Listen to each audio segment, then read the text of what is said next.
see people parading and placarding, I look at them and I really feel sorry for them. Their sake. Vice President Hubert Humphrey, backed by the president and his party's organization, was now in the race. A lifelong liberal, he was obliged to speak in a conservative's voice. Without order, there can be no progress. Without rules, no society can endure. And the rules must be obeyed. There is no other way that you can deal with it.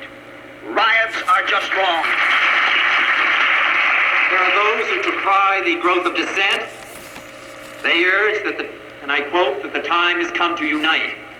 And they ask, which side are you on?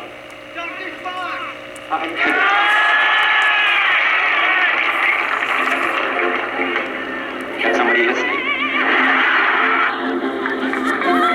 As Robert Kennedy raced west to the climax of the primary season in Oregon and California, this was becoming clear.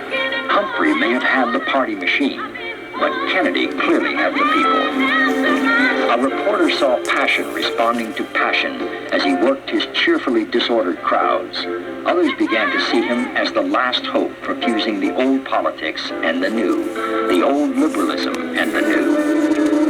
There's a failure of generosity and a failure of compassion. There is an unwillingness to sacrifice or take risks. And I think we can do better. And that's why I'm running for president.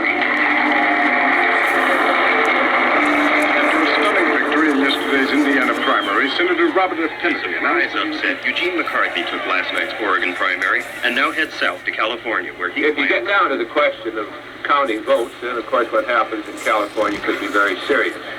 This is the last full week of campaigning, but of this week, only a day and a half will be spent outside of California, whose 7 million Democrats will provide the climax to Kennedy's primary assault on the Chicago Convention.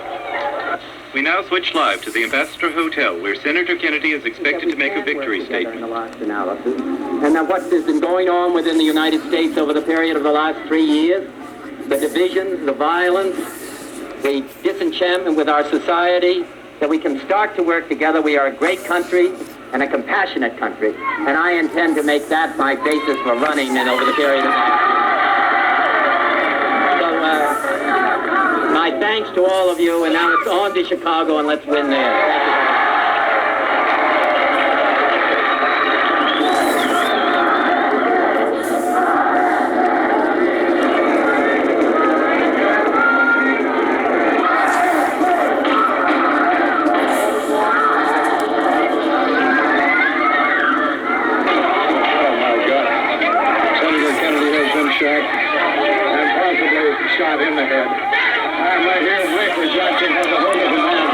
Senator Kennedy stepped off of that platform and gone through that door over there.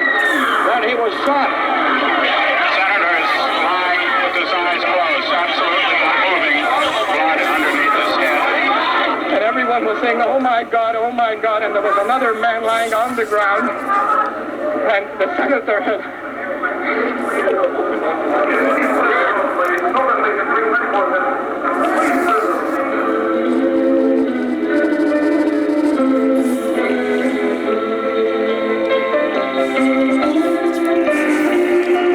Who loved him and who take him to his rest today.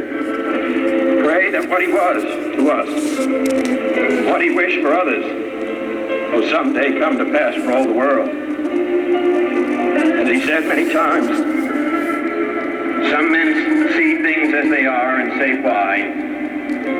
I dream things that never were and say why not.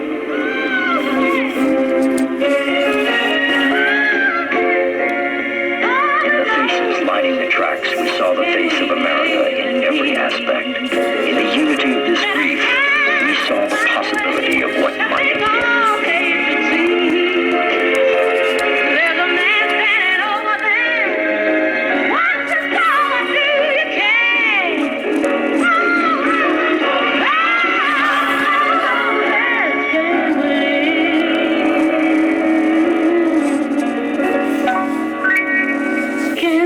Live in peace.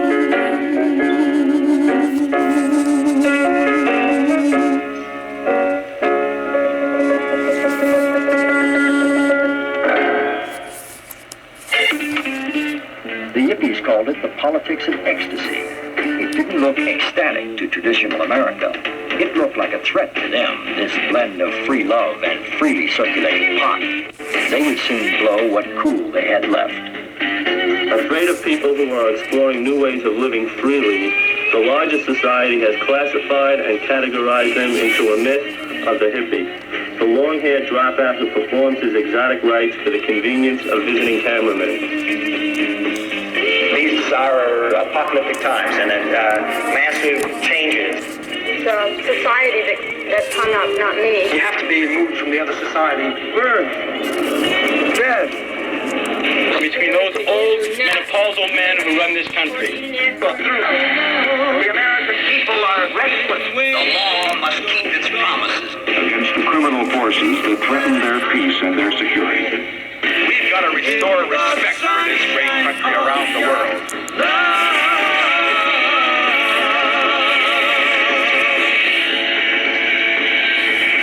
The country comes first.